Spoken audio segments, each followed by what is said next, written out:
Wir haben 5 richtig geile Trailbikes gegeneinander getestet und welcher Kandidat sich den Testsieg in unserem Trailbike-Vergleichstest 2025 holt, das erfahrt ihr jetzt hier im Video. Bleibt dran!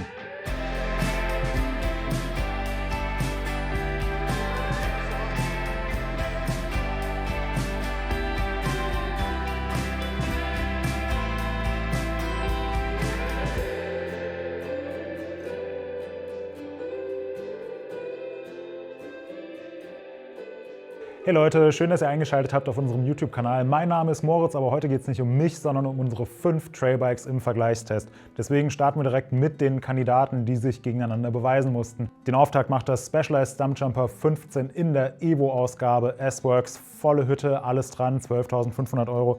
Teuerstes Rad in unserem Test, aber auch ein echter Klassiker. Weiter geht's mit dem Santa Cruz Hightower mit XX Transmission und Reserve-Laufrädern, ebenfalls ganz schön hochpreisig. Bei unserem letzten Trailbike-Vergleichstest ist das Santa Cruz Hightower unser Testsieger geworden. Mittlerweile gibt es eine neue Version, die ein paar Feinheiten geändert hat und wir waren natürlich sehr gespannt, ob sich dieses Mal wieder den Testsieg holt. Ebenfalls ein super spannendes Rad ist das neue Track Fuel. Extrem variable Plattform, im Prinzip 3 Räder in einem, man kann alles umbauen. Wir haben die goldene Mitte, das Track Fuel MX getestet mit Mallet-Laufrädern und 150 mm Federweg am Heck.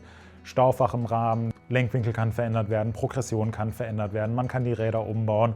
Also ein ziemlich spannendes Modell.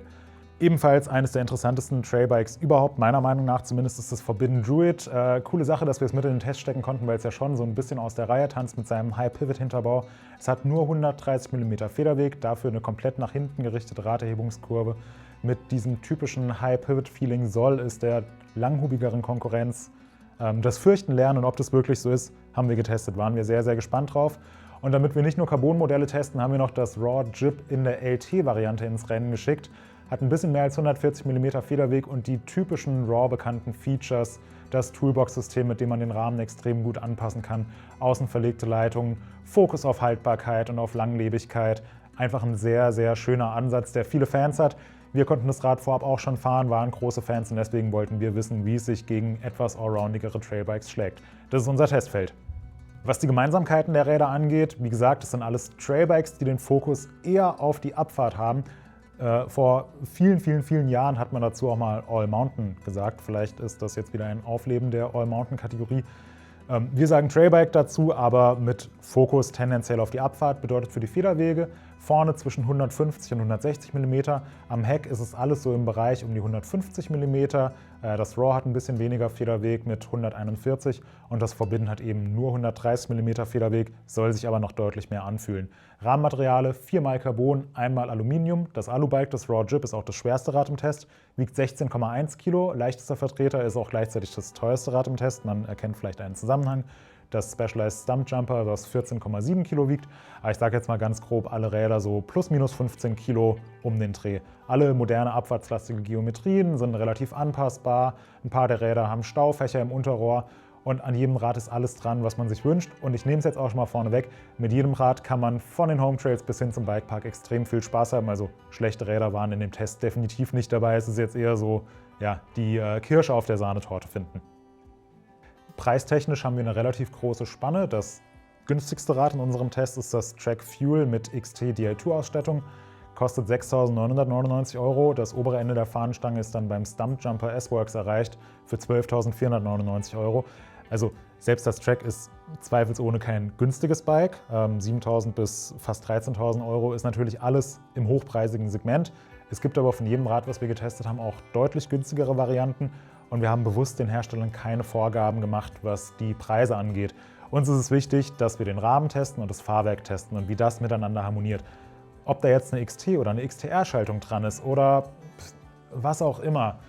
Uns geht es vor allem darum, dass wir die Performance vom Rahmen und das Potenzial, was dieses Fahrrad bietet, testen. Und deswegen haben wir bewusst bei diesem Vergleichstest darauf verzichtet, eine Preisobergrenze einzuführen und fanden es viel mehr spannend zu sehen, wie sich zum Beispiel das Track für 7.000 € im Vergleich zu einem Rad schlägt, was deutlich über 10.000 € kostet.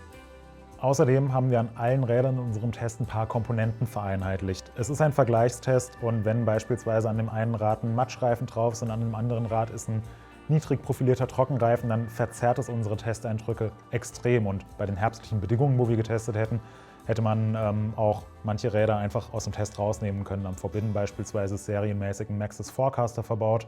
Da hätten wir im Herbst einfach keinen Spaß und keine Traktion gehabt. Deswegen, das machen wir in unseren Vergleichstests sehr, sehr gerne, haben wir einheitliche Reifen draufgezogen. In diesem Fall Michelin Wild Enduro Reifen, vorne und hinten. Man könnte jetzt sagen, Enduro Reifen an einem Trailbike vielleicht ein bisschen Overkill. Wir haben aber den Fokus ganz klar auf den Grip, auf die Traktion, auf die Zuverlässigkeit, auf die Pannensicherheit gelegt und haben deswegen so ein bisschen Nachteile beim Gewicht in Kauf genommen, hatten dafür aber Reifen, die gerade jetzt im nassen Herbst richtig, richtig gut funktioniert haben und zuverlässig funktioniert haben, weil wir uns natürlich aufs Testen konzentrieren wollten und nicht darauf konzentrieren wollten, ständig die Reifen zu reparieren und mit Luft aufzupumpen. Außerdem haben wir die Kontaktpunkte vereinheitlicht. Bei den Griffen und bei den Sätteln haben wir ergonomisch abgestimmte Produkte von Ergon gewählt, einfach damit sich jedes Rad an den Händen und am allerwertesten im Uphill gleich anfühlt. Lenker haben wir außerdem auf eine Breite von 780 mm gekürzt, damit wir auch da eine gute Vergleichbarkeit haben.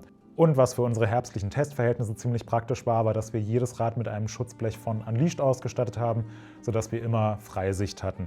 Außerdem hat uns Mackhoff mit den passenden Pflege- und Reinigungsprodukten versorgt, damit die Räder auch nach dem Test noch fresh aussehen und gut funktionieren. An dieser Stelle nochmal ein großes Dankeschön dafür. Was natürlich so individuelle Aspekte angeht, wie zum Beispiel der präferierte Luftdruck oder die Ausrichtung der Bremsen oder so, da war jeder unserer Tester frei, das nach den eigenen Vorlieben anzupassen. Ganz klar, jeder Tester braucht ein eigenes Setup, jeder Tester präferiert vielleicht einen etwas anderen Luftdruck in den Reifen. Also das ist natürlich schon variiert worden, damit jeder unserer vierköpfigen Testcrew wirklich das Maximum aus den Bikes rausholen konnte. Generell stellt sich natürlich die Frage, was soll ein Trailbike können? Und die Antwort ist relativ simpel wie offensichtlich. Ein Trailbike muss alles können. Also bergauf, bergab, alles was dazwischen ist. Relativ klare Sache. Wir haben es hier mit eher langhubigen, etwas abfahrtsorientierten Trailbikes zu tun, die fast schon in so eine, ich sag jetzt mal Home-Trail-Enduro-Richtung gehen. Deswegen haben wir den Fokus bei unserem Test natürlich ein bisschen mehr auf die Abfahrt gelegt. Macht ja auch mehr Spaß und man nimmt ja die Anstiege in Kauf, um dann eben eine geile Abfahrt zu haben. Wir haben natürlich aber auch darauf geachtet, dass wir jedes Rad ausreichend aus eigener Kraft gekurbelt sind. Und wir haben die Räder im direkten Back-to-Back-Test gefahren. Das heißt, wir sind auf denselben Strecken immer wieder die Bikes gefahren, haben dann durchgetauscht, haben uns Notizen gemacht, haben unsere Setups erarbeitet. Und so konnten wir dann relativ schnell die Stärken, die Schwächen, aber auch die Eigenheiten der Räder rausarbeiten. Durchgeführt haben wir den Test einerseits auf unseren Home Trails im Taunus bei ziemlichen Premium-Bedingungen, loamigen Verhältnissen. Da haben wir lange Abfahrten, naturbelassene Trails, technische Elemente bzw. technische Sektionen, aber eben auch Anstiege, sowohl so typische Schotteranstiege als auch Single-Trail-Anstiege, wo man die Uphill- und die Downhill-Performance sehr gut testen konnte. Außerdem haben wir den Test im Bikepark und im Trailpark Winterberg durchgeführt, was für uns einfach den riesengroßen Vorteil hat, dass wir durch Liftunterstützung uns voll und ganz auf die Abfahrtsqualitäten konzentrieren müssen, extrem viel Zeit sparen und die Räder richtig gut gegeneinander testen können. Dazu bietet der Bikepark und der angrenzende Trailpark in Winterberg mittlerweile auch eine Vielzahl von unterschiedlichen Trails, von gebauten Flow-Trails mit vielen Anliegern und Wellen, beispielsweise der Flow Country, bis hin zu Jump-Tracks und Downhill-Strecken mit Wurzeln und so weiter.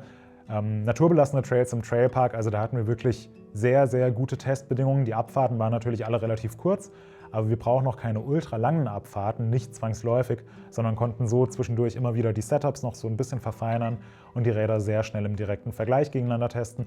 Außerdem hat uns Winterberg mit einer sehr, sehr coolen Unterkunft, der Piste und Pedale direkt am Bikepark gelegen, unterstützt, wo wir mehr als genug Platz für unsere Testcrew hatten, wo wir optimale Bedingungen hatten, um an den Bikes zu schrauben, Umbaumaßnahmen vorzunehmen. Und wenn wir einen Bikepark wollten, dann haben wir uns auf die Räder draufgesetzt. Und nach ungefähr 5 Sekunden oder 20 Sekunden waren wir auf den Strecken im Bikepark. Großes Dankeschön für die Unterstützung vom Bikepark und von der Unterkunft. War wirklich ein toller Support, der uns das Testleben wirklich erleichtert hat. So, jetzt habe ich euch genug erzählt über das ganze Test-Setup, über die Bikes im Test, über unseren Ansatz und so weiter und habe auch genug alleine geredet. Jetzt geht es ums Eingemachte, wie sich die Räder geschlagen haben und natürlich, wer unser Testsieger wird. Und damit ich euch das jetzt nicht alleine erzähle, habe ich 2 meiner 3 Mittester, nämlich Mitch und Arne, dazu geholt. Und hier sind Mitch und Arne. Arne, Mitch, schön, dass ihr den weiten Weg in unser Studio auf euch genommen habt und jetzt hier neben mir steht bzw. sitzt. Erste Frage schon mal vorneweg, vielleicht ganz kurz in 2, 3 Sätzen. Wie haben euch die Räder gefallen? Ich glaube, ich kann für alle sprechen, wenn ich sage, richtig gut. Also wir hatten ein richtig cooles Testfeld dabei, Specialized, Track, Forbidden, Raw und helft mir, Santa Cruz. Santa Cruz natürlich. Also eigentlich so die die besten Marken oder nicht die besten Marken, aber schon richtig populäre Marken und richtig coole Bikes allesamt. Und das muss man sagen, die haben auch alle performt. Definitiv. Mitch, hast du es auch so gesehen? Ich würde mich Arne voll und ganz anschließen. Also alles absolute Traumbikes, die Haute Volée. Absolut. Ich meine, das Preissegment sagt es ja auch schon. Also es waren auch relativ hochpreisige Bikes und dementsprechend haben sie auch performt. Also wir hatten jetzt keine günstigeren Fahrwerksoptionen oder sowas dabei. Enttäuschung wäre überraschend gewesen. Und ich würde sagen, durch die Bank Top-Fahrräder. Und wir hatten halt einen coolen Mix aus den Klassikern, sage ich mal, Specialized, Track, Santa Cruz und so ein bisschen nischigeren Rädern, Forbidden und Raw, die aber beide auch super cool und super interessant sind. Mix aus Rahmenmaterialien, Raw mit Alu, Forbidden mit einem High-Pivot-Hinterbau, Specialized mit dem Evo-Ansatz, Track, super variable Rahmenplattform, Santa Cruz, Testsieger aus unserem letzten Vergleichstest. Also das war schon ein wirklich feines Testfeld mit sehr guten Bikes, die aber alle auch so ihre Eigenheiten und Schwächen haben. Bevor wir darauf zu sprechen kommen und auf die Abfahrtseindrücke, lasst uns kurz über den Uphill reden. Gehört ja leider immer dazu, wohl oder übel. Sind euch da Sachen aufgefallen? Gibt es irgendwas, wo ihr sagt, oh, das war jetzt nicht so toll? Oder würdet ihr sagen, die Räder performen alle ungefähr gleich? Also ich glaube, zuallererst kann man highlighten, ich glaube, fast alle Räder in dem Vergleichstest hatten mittlerweile einen relativ steilen Sitzwinkel. Ich glaube, das ist angekommen in der Industrie, auch bei den großen Marken. Das war ja vor ein paar Jahren noch anders, da waren das eher Ausreißer. Jetzt bewegen wir uns, glaube ich, fast bei allen irgendwo so bei mindestens 76, wenn nicht sogar mehr, aufwärts. Ne? Ja, zwischen 76 und 78 ist so zumindest von den Herstellern so angegeben. Ja. So in dem Bereich bewegen wir uns und das ist für mich persönlich eine sehr positive Entwicklung. Ich mag eine aufrechte Sitzposition, ich bin groß, ich mag das einfach, weil mich das in eine mehr ergonomische Position bringt.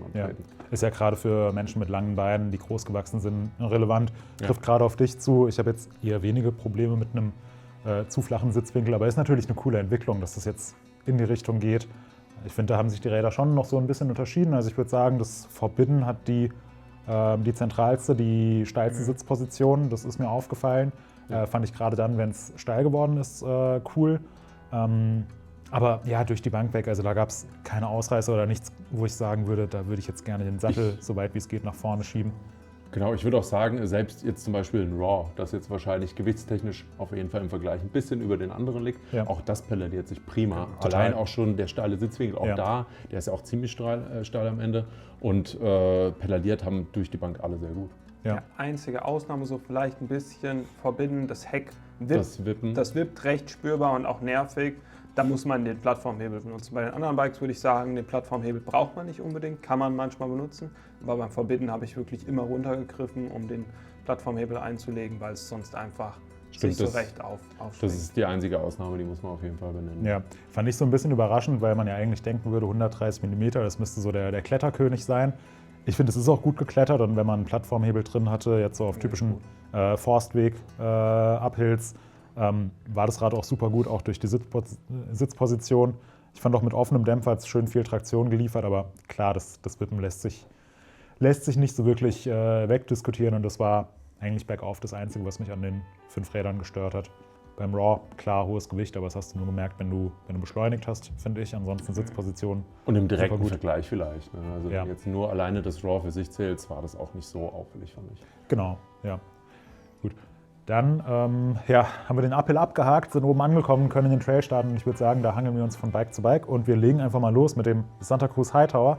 Aus dem Grund, weil es eine Krone zu verteidigen hatte in unserem letzten Trailbike-Vergleichstest, der jetzt ungefähr 2 Jahre her ist, als wir in Südfrankreich waren. Ist es damals auch ziemlich einstimmig von uns zum Testsieger gewählt worden.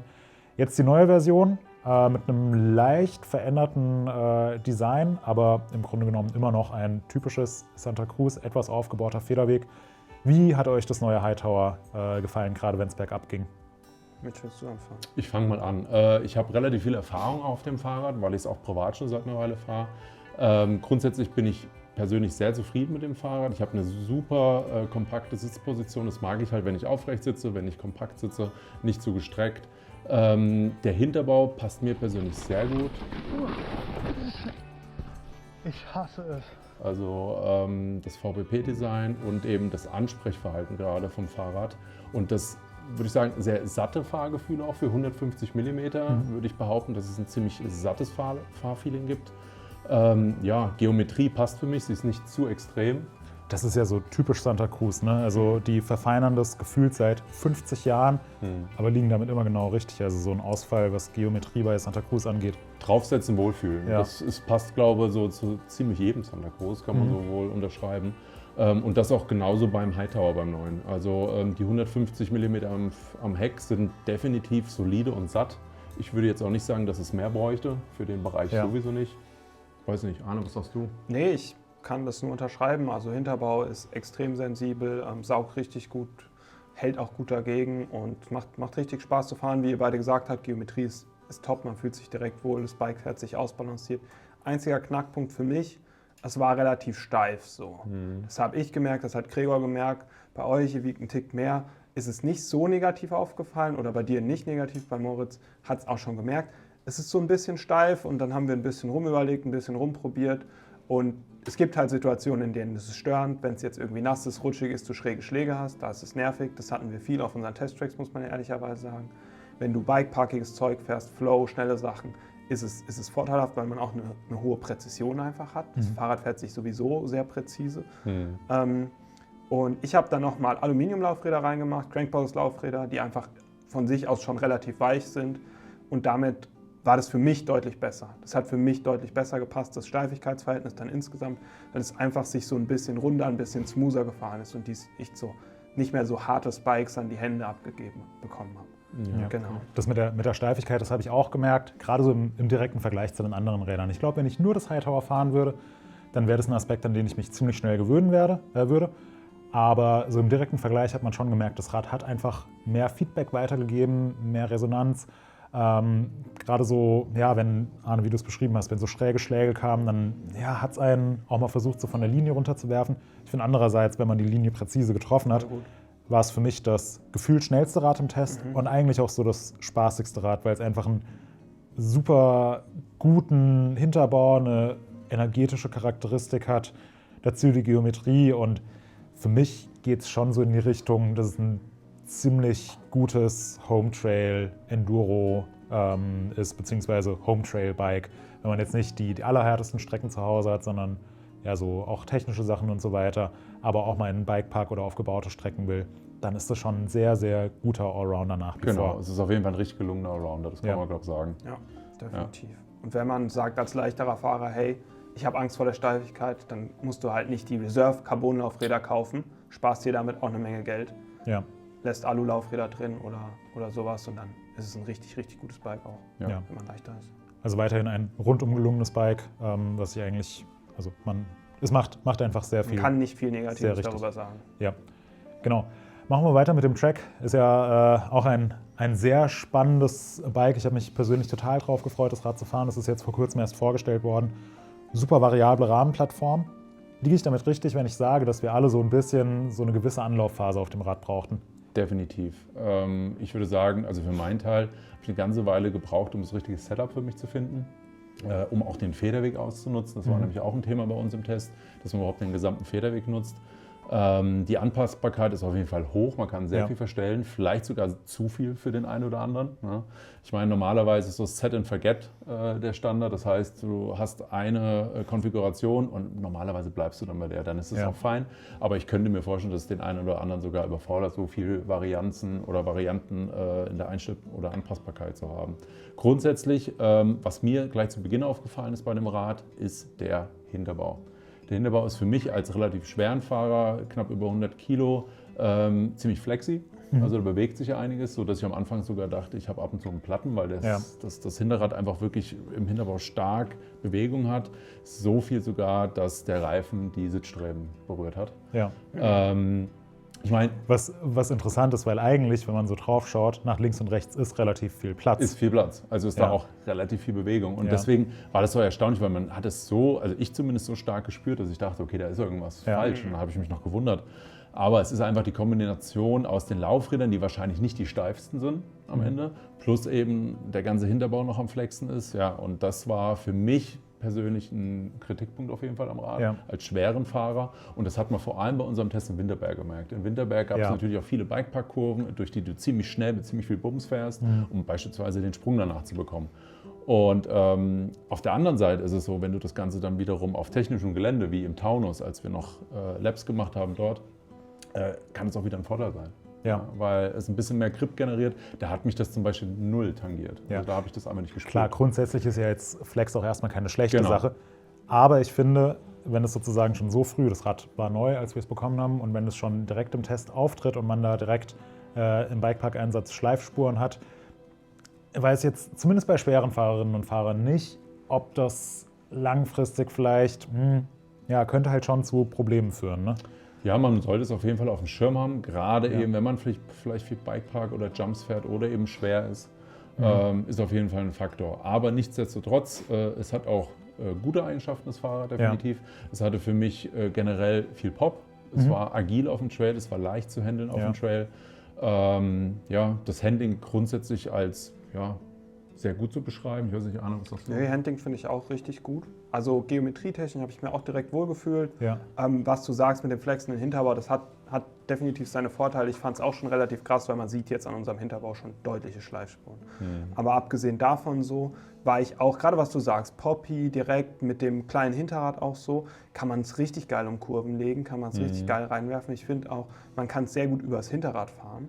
Und das macht schon richtig viel Spaß. Es geht echt gut in die Luft, so ein bisschen Anleger pushen und so weiter. Macht schon richtig Bock damit, wenn man halt nicht zu hart reinpusht und das Hinterrad dann schleift, was man dann auch hört. Aber das macht richtig Bock. Ich hatte auf technischen Trails so ein bisschen, da hat mir so ein bisschen die Smoothness teilweise gefehlt im direkten Vergleich zu den anderen Bikes. Also man kann damit auch super, super gut fahren, das ist gar keine Frage.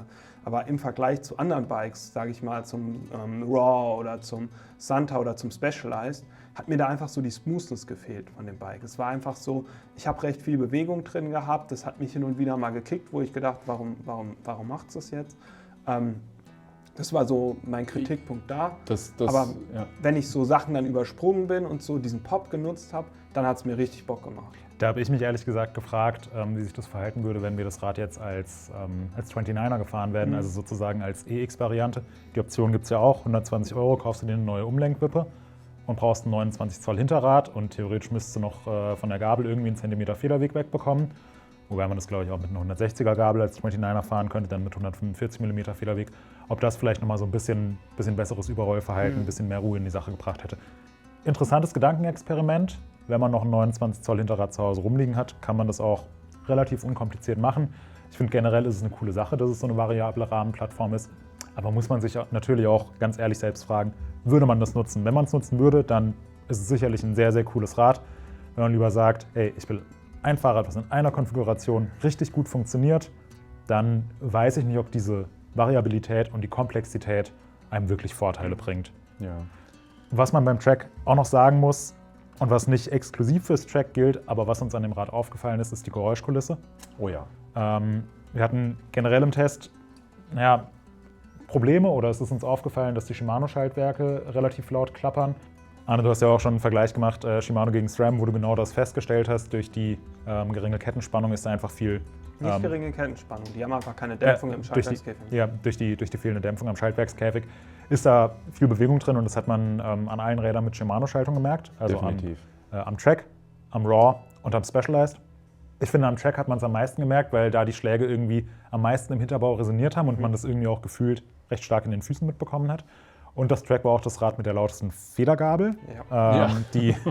Die neue Fox 36, die von der Performance wirklich gut war, aber an allen 3 Rädern, wo sie verbaut ist, also auch wieder Raw Track Specialized. Und Santa Cruz ist auch eine Fox 36, allerdings noch aus dem alten Modelljahr. Gerade wenn schnelle Schläge drauf gekommen sind, hat die ziemlich laut gepfiffen.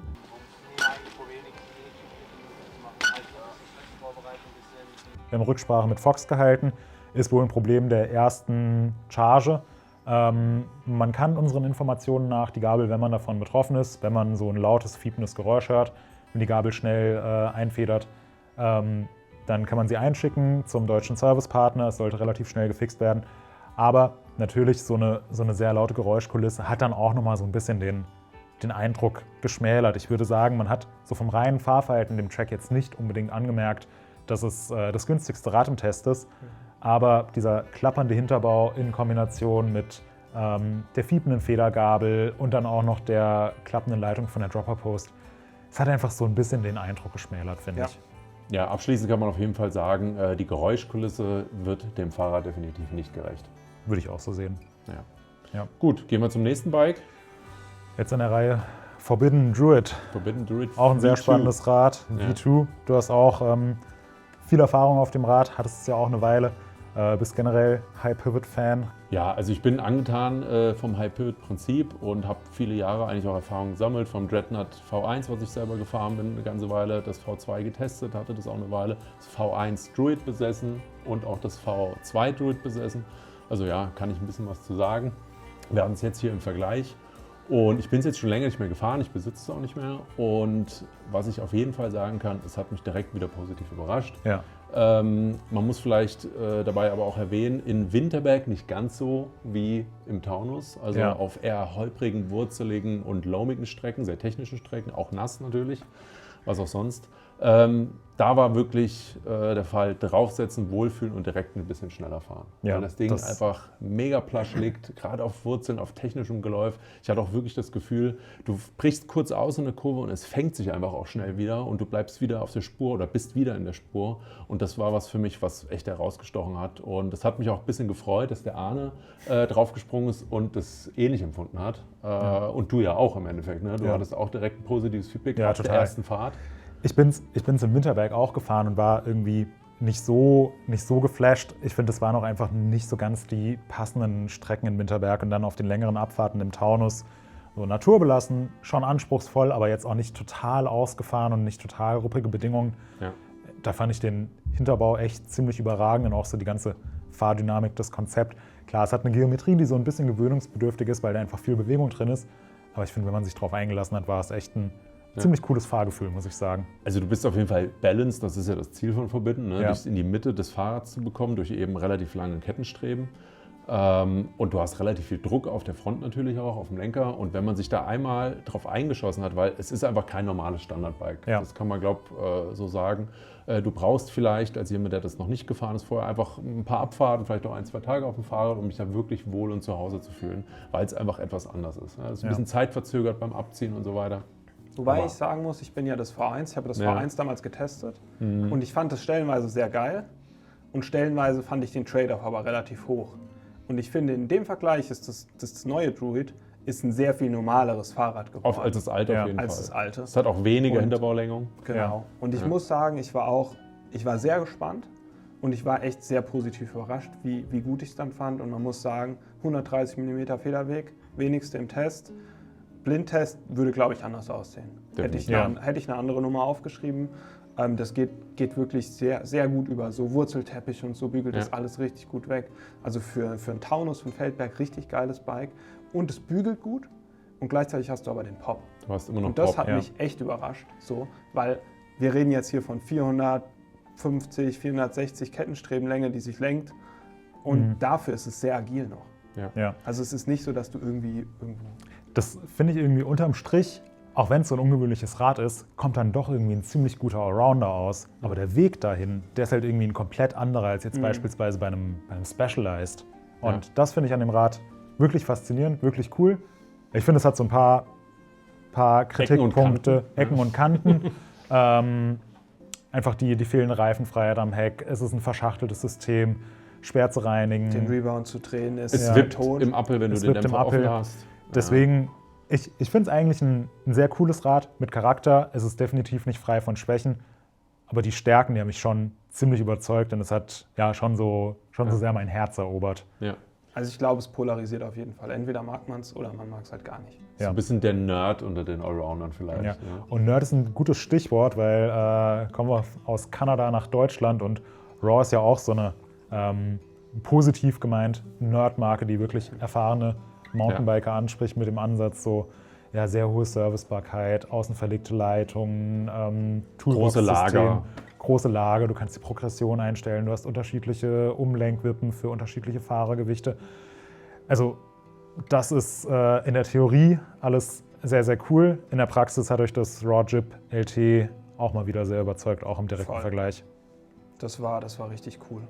Also gerade erste Abfahrt direkt super wohl gefühlt, super gut drin gestanden, ein super hohes Sicherheitsempfinden. Also ich hatte direkt so out of the box, kalt, vielleicht 5-6 Meter hochgetreten, direkt in den Trail rein und habe mich direkt super wohl gefühlt. Also musste da nicht zurückstecken. Und das ist schon ungewöhnlich für so ein Fahrrad, finde ich. Und es hat sich auch bestätigt bei mir. Also meiner Meinung nach, das Raw ist das Fahrrad, was so am meisten ans Enduro-Bike rankommt. Es fühlt sich, der Hinterbau ist super, super sensitive auch, saugt richtig gut, hat auch Gegenhalt. Es ist ein bisschen behäbiger als andere Bikes, wahrscheinlich allein schon wegen dem Gewicht.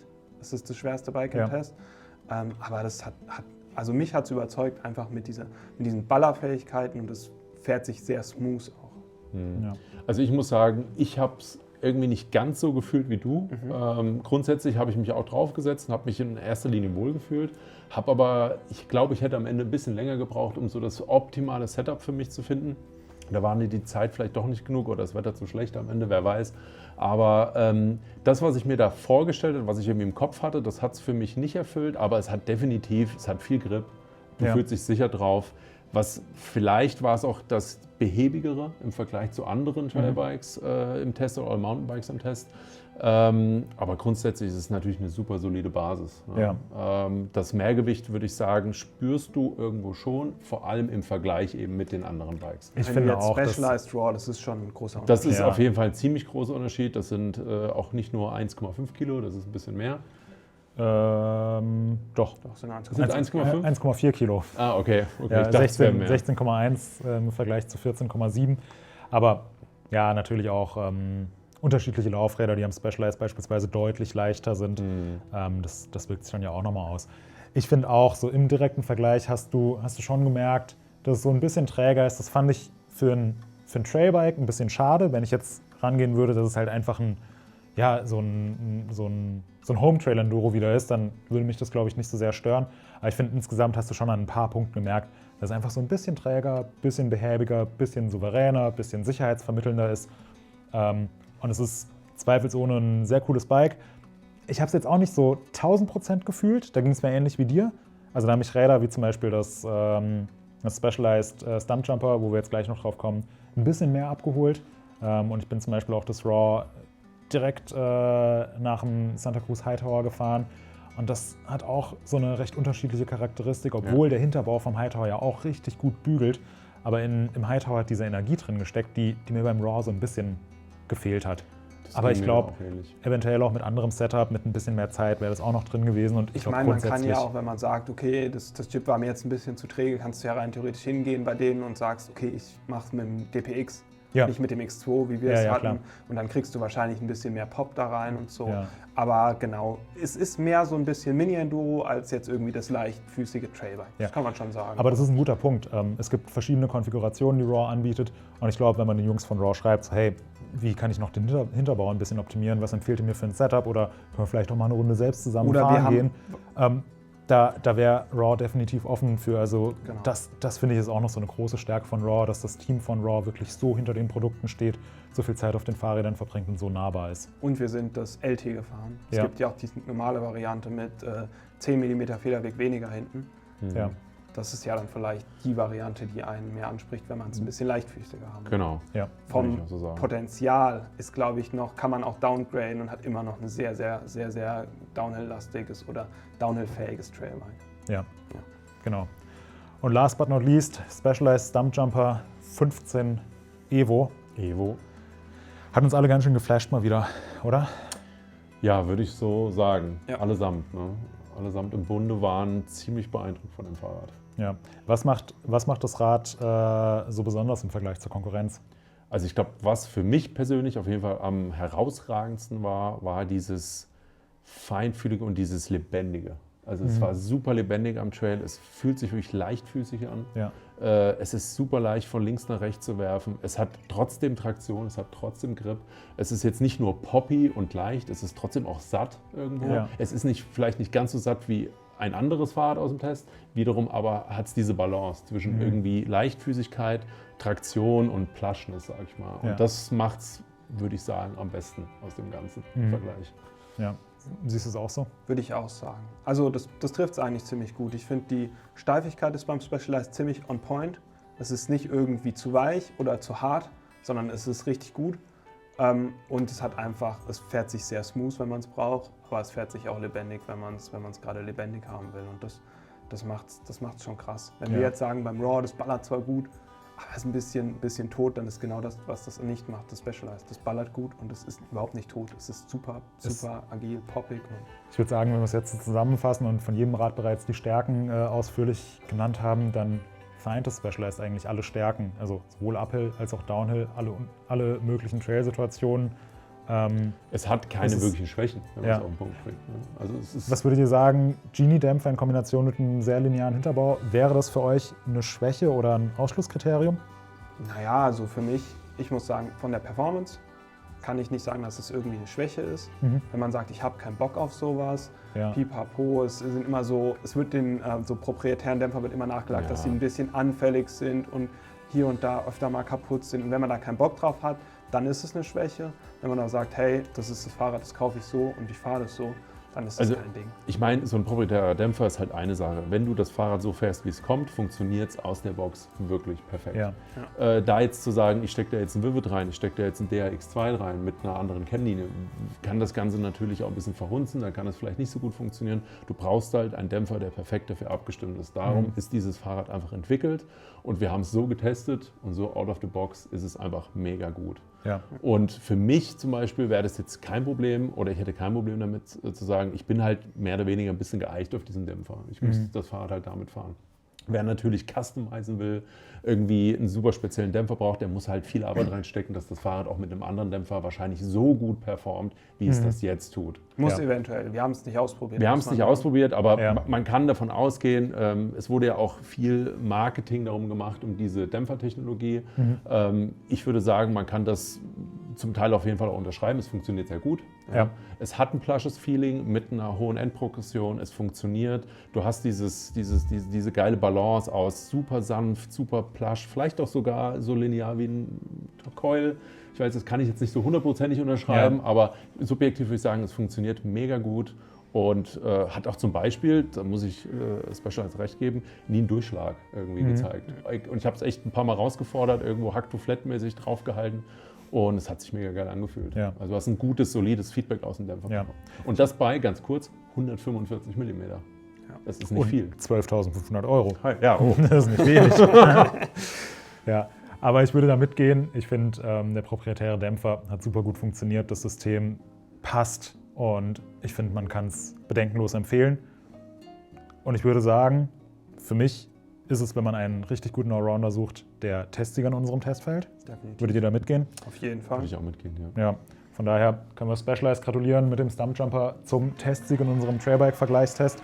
Dieses Rad macht einfach alles richtig, wenn man vielleicht mal die klappernde Schaltung und die quietschende Federgabel etwas ausklammert, aber das lässt sich ja auch beheben, wird ja auch noch in anderen Varianten angeboten, wo man sogar noch ein bisschen Geld spart. Wenn wir das Specialized mal außen vor lassen, welches Rad aus dem Testfeld würdet ihr sonst am liebsten euer eigen nennen? Angenommen, ihr könntet jetzt ein Rad aus diesem Testfeld behalten. Was nehmt ihr? Also wenn ich mal das, was ich schon mein eigen nenne, ausklammer, das ist das Hightower, würde ich bin ganz ehrlich, also ich liebäuge schon sehr mit dem Specialized am Ende. Wenn ich das nicht nehmen dürfte, wäre es das Druid. Für mich vom Fahren, das Druid hätte ich auch richtig Bock drauf, aber ich würde es mir einfach nicht kaufen wegen Reifenfreiheit, wegen zu viel Schlamm da hinten in der verschachtelten Umlenkung und wegen dem Umlenkröllchen hätte ich einfach nicht so Bock drauf. Für mich wäre es das Raw. Das Raw? Ja, einfach weil es in die cleaner Rahmen, ich finde es sieht übelst geil aus und hat mich auch überzeugt einfach von wie es wird. Okay. Ich hatte, glaube ich, so die spaßigsten Momente auf dem Santa Cruz Hightower, wenn ich sozusagen gut gefahren bin. Dann fand ich dieses Rad super geil, hatte aber auch Momente, wo ich es ziemlich verflucht habe durch die Steifigkeit, durch die Bockigkeit in Anführungszeichen. Aber das wäre so meine Wahl, wenn es um ein vernünftiges Rad geht. Wenn ich mein Gehirn mal ausschalte, würde ich das Forbidden nehmen. Mir hat es ultra viel Spaß gemacht. Ich würde es super gerne jetzt noch ganz, ganz lang fahren. Andererseits muss ich aber auch sagen, fehlende Reifenfreiheit, verschachteltes Design ist für mich jetzt irgendwie für die matschigen Monate, obwohl es ja so eine Loam-Fräse ist, glaube ich, nicht die allerbeste Wahl. Und ich fände es zu schade, dass es einfach nur ein schön Wetterfahrrad ist. Aber ich finde schon sehr, sehr spannend, was Forbidden da auf die Beine gestellt hat. Aber ich muss sagen, insgesamt wäre ich mit jedem Rad im Test super happy. und hat viel Spaß gemacht, diese 5 Räder zu testen. Ja, absolut. Schließe ich mich an. Genau.